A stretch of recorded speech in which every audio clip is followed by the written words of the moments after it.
possible to visit any city, country, region, or attraction in Mexico. Using satellite technology, one can scan from above, following rivers or forests, finding the location of places of interest all over Mexico, and learning about the many travel options. Discover modes of travel by air, sea, and land that you may not have imagined existed, and this is very true.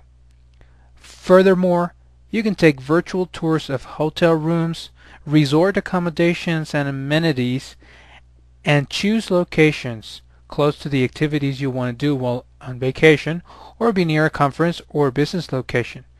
You can check out golf resorts, cruise lines, hiking vacations, special interest vacations, or even volunteer opportunities. When you travel abroad, the internet allows potential visitors opportunities to learn about the states they want to visit and how to find the packages they want or create their own travel itinerary. There are numerous websites available where travel brochures can be ordered that include tourist information and even maps. So go ahead and visit some of the government, especially the government websites, to get more information on that and ask for some brochures.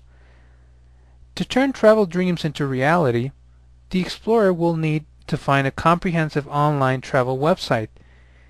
Choose a website which allows for direct contact with the travel agent in case you need advice and in case you're hiring the services of a travel agent.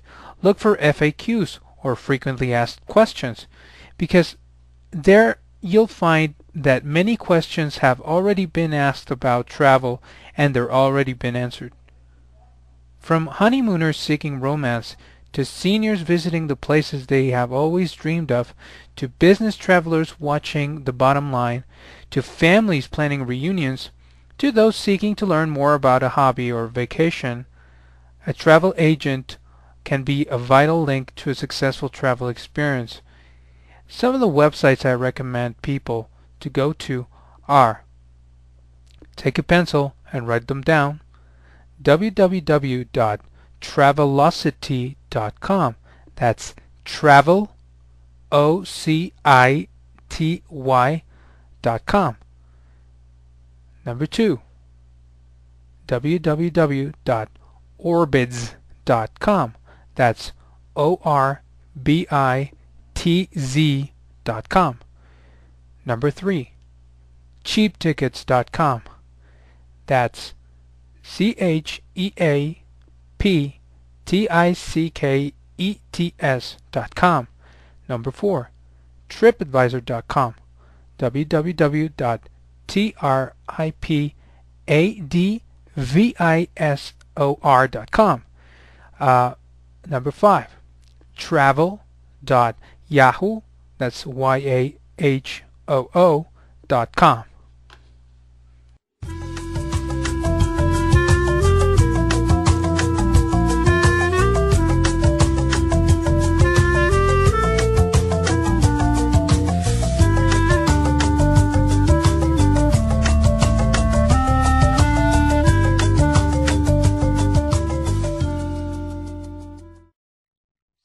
Secret number 5.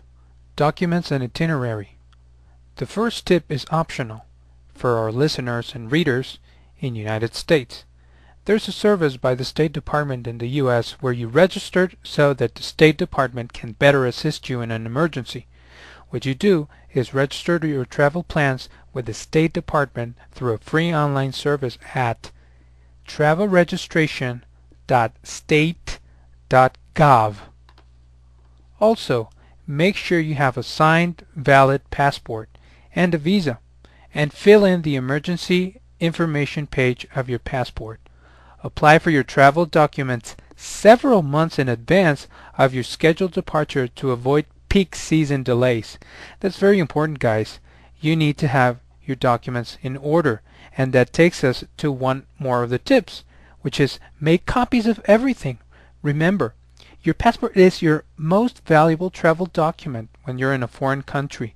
Keep it safe and keep a copy of your passport number in a safe, separate place and immediately report the loss or theft of your passport or visa to the embassy or consulate and the local police or authorities. And I would say also do that with any of your important documents.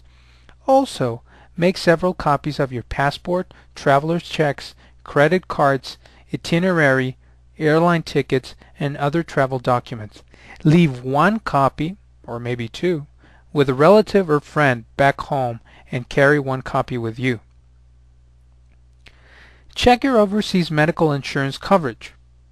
Ask your medical insurance company if your policy applies overseas, and especially in Mexico, and if it covers emergency expenses such as medical evacuation also, and if it does not, consider supplemental insurance. Take precautions to avoid being a target of crime. To avoid being a target of crime, do not wear conspicuous clothing, this means flashy, or jewelry, and do not carry excessive amounts of money with you, and also do not show it. Do not leave unattended luggage in public areas, and do not accept packages from strangers. I've seen this many times, guys.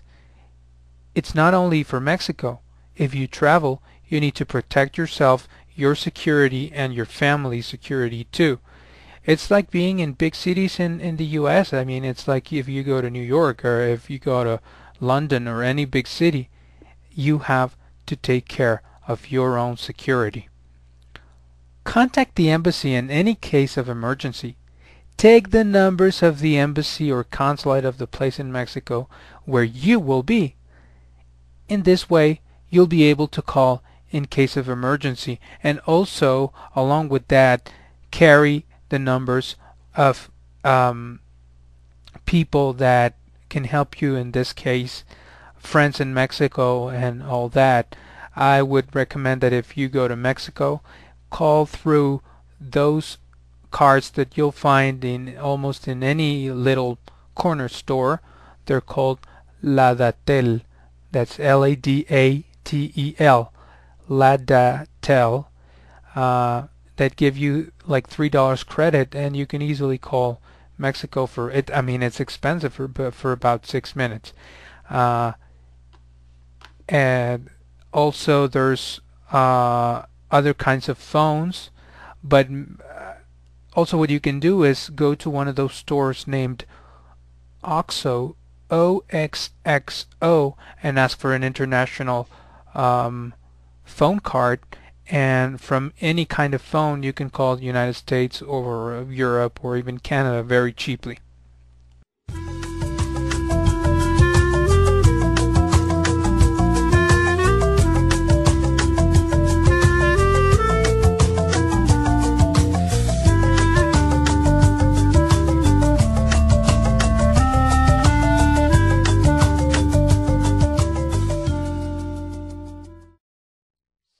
Secret number 6. Getting around Mexico. Basically, it's highly recommended to take the bus if your destinations aren't far away from each other. But that's not the only way. We'll talk to you about local flights, car, shuttles, and paseros, or camiones as they call it, subway, that applies to certain cities of course, and taxi. Low-cost and budget airlines are finding their way to Mexico. There are many airlines that offer discount domestic flights between Mexican cities as well as international flights to and from the United States. Some of them are Viva Aerobus, Aviaxa, Aero California,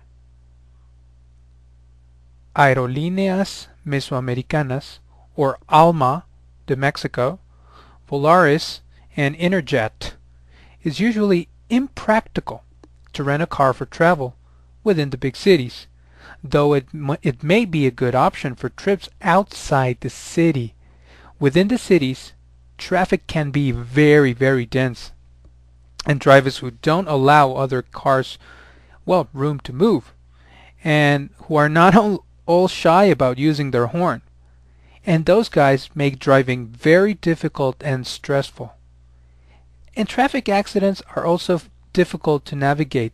I'm talking about big cities here.